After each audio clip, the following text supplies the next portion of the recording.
Hello, everybody. My name is Scarlet A, and I would like to talk to you today about Satan. Why Satan? Well, I'll tell you. But before I tell you, let me give you a little background about myself.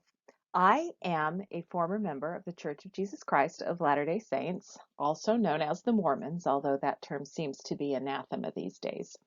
I grew up a smart, capable girl, and I really, honestly, truly resented being held as a second-class citizen simply by virtue of my sex. And given that I had at least one parent through most of my growing up period that encouraged me to be a free thinker and challenged me to think critically, I came to a point where I believed that actually the God I had been taught to believe in the Mormon Church was actually cruel. So, with that in mind, with God being cruel, who then is the hero of our story in this allegorical world except Satan? So let's have a chat, shall we? So cruel men believe in a cruel God and use their belief to excuse their cruelty. This was given to us by the divine 20th century philosopher Bertrand Russell, who is also a devout atheist, but also probably one of the most moral, kind, benevolent men on the planet. So if we take this whole notion that the world is tipped on its axis and that this cruel God who tells women, particularly in the Mormon tradition, that they must be subservient, that they can't get to heaven in their own right without benefit of a man, that separates families because some people question beliefs. Mind you, the original founder of the Mormon Church was all about questioning the status quo and the laws and living in sin. So it seems that it's okay to question if you are a man that starts a religion, but once you're in the religion, no, that's anathema. That's kind of a wishy-washy God. And I'd like to think that if there's a God, there is some sort of constance, or there is some sort of moral foundation beyond that of a will of the wisp, a whim. He likes Joseph Smith, so Joseph Smith gets to do all this. But, Scarlet A over here, she's a woman. No, no, no thanks. But in the Mormon Church, I believe they have a cruel God, a God who doesn't let you drink coffee or tea despite the salubrious benefits thereof, a God that teaches you to shun people if they don't believe in lockstep. And not only shun, if you ever grew up in Utah as a believing Mormon who then left the church, you're not just shunned, but you are bullied into submission. I don't know how many times I've been called to repent by family members and have just been treated cruelly. I have been called names. I have been accused of great sin simply because I keep my mouth shut at family gatherings and don't attend church. What kind of a God teaches his followers to behave thusly? If God is supposed to be a God of love and follow the teachings of Jesus, supposedly, be kind to your fellow man, love one another. Why is it that his followers don't need to do this in action? Could it be because maybe God's the bad guy and we ought to pay attention to this fallen angel? Well, I think it's also funny that this fallen angel, his name in Latin is Lucifer, which actually means light bringer. You know, for somebody who is supposed to be the prince of darkness, why is he bringing us light? So, about me.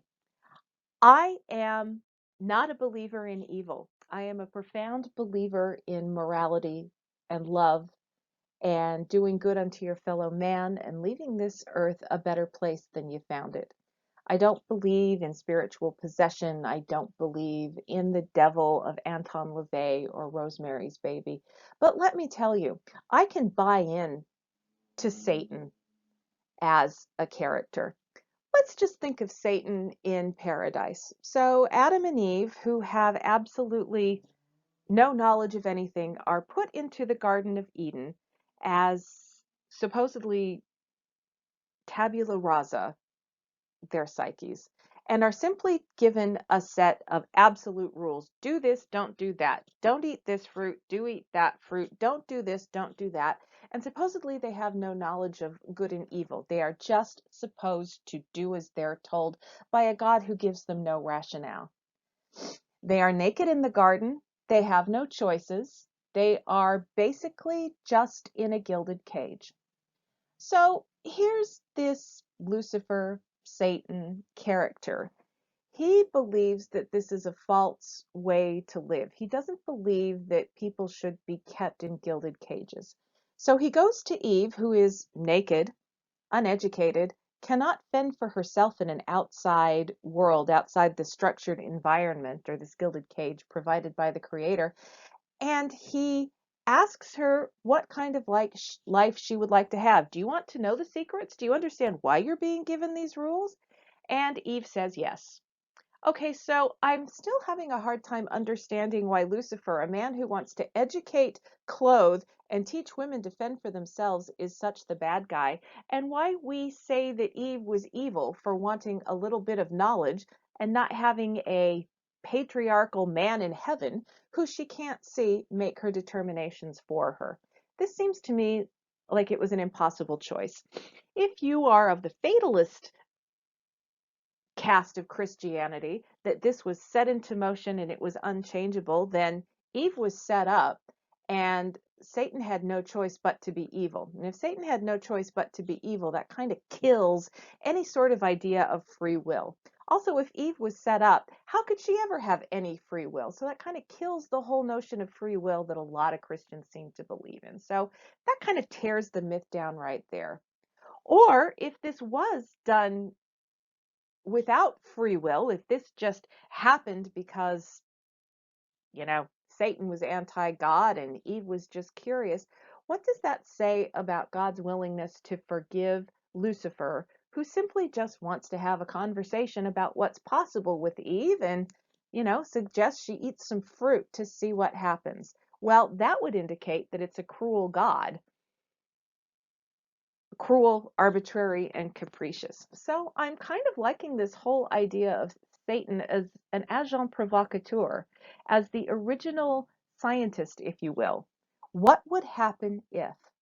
And it seems to me that science is doing more good in this day and age than religion, particularly when it comes to mask wearing, taking care of a pandemic.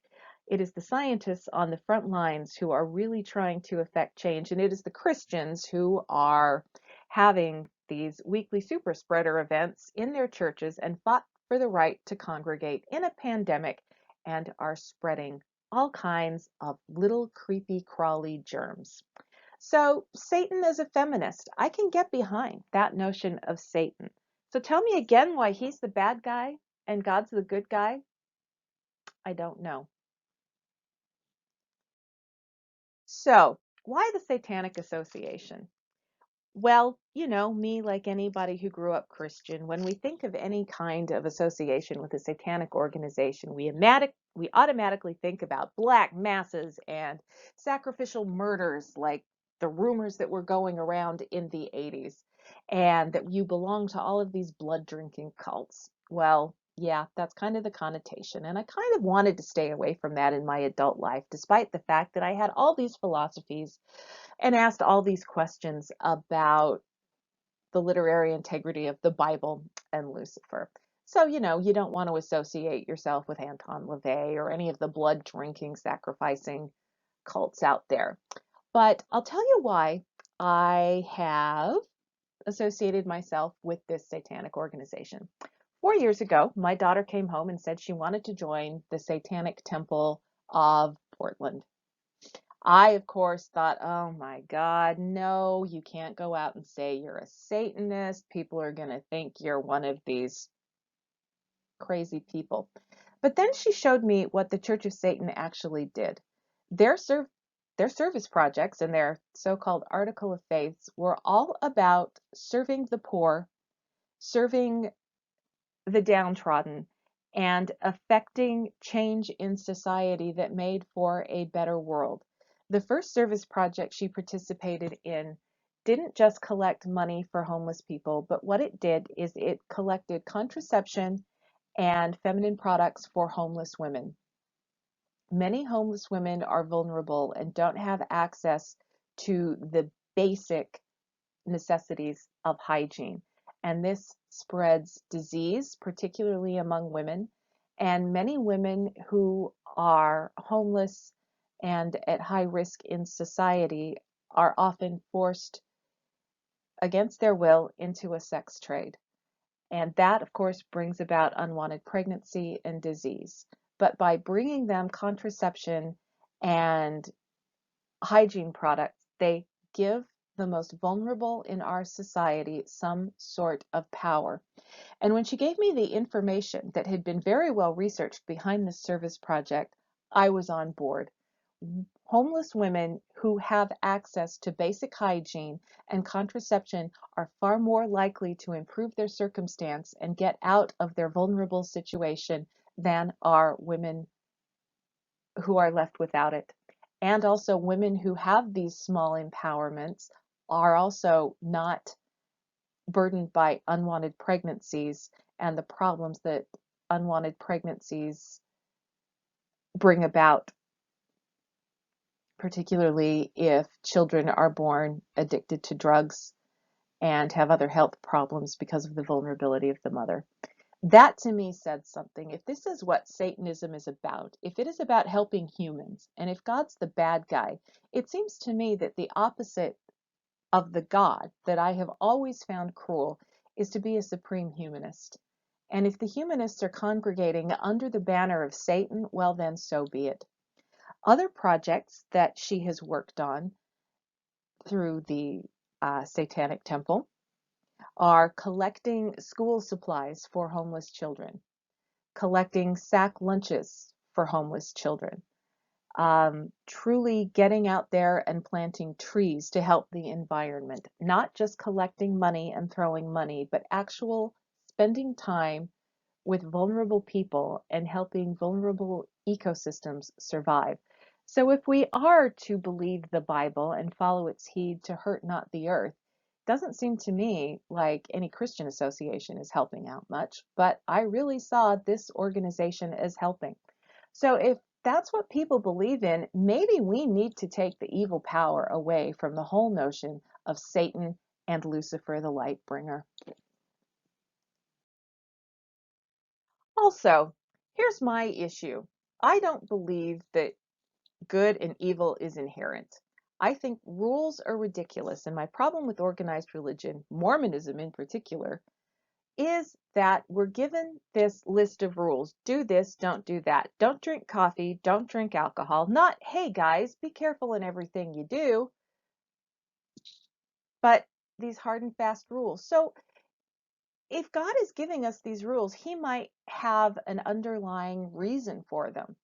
Well, if he does, maybe he ought to share what he considers good and evil and let us develop morality, because what I've found in my life as I go through, I try to apply these rigid rules that I was taught in my youth to situations in real life, and I find they just don't apply. But what I have found is that whatever choice I have, I can kind of guess why a choice might be good or a choice might be bad. And it's called free will, and I think about the outcome of what choice I might make. So if morality is outcome based, why the setup with Adam and Eve? Why not just give them lessons in morality instead of just saying, okay, do this, don't do that. Okay, you broke a rule, go fend for yourself and find fire. I find that absolutely cruel. At least Satan told them, hey, eat the fruit from this tree and you won't die. I don't know. I think that's far more useful information. So ultimately, I think Satanism is about thinking yourself, but take responsibility for your choices. If the outcome of your choice is bad, take responsibility for it. The outcome of your choice is good, spread the love, people.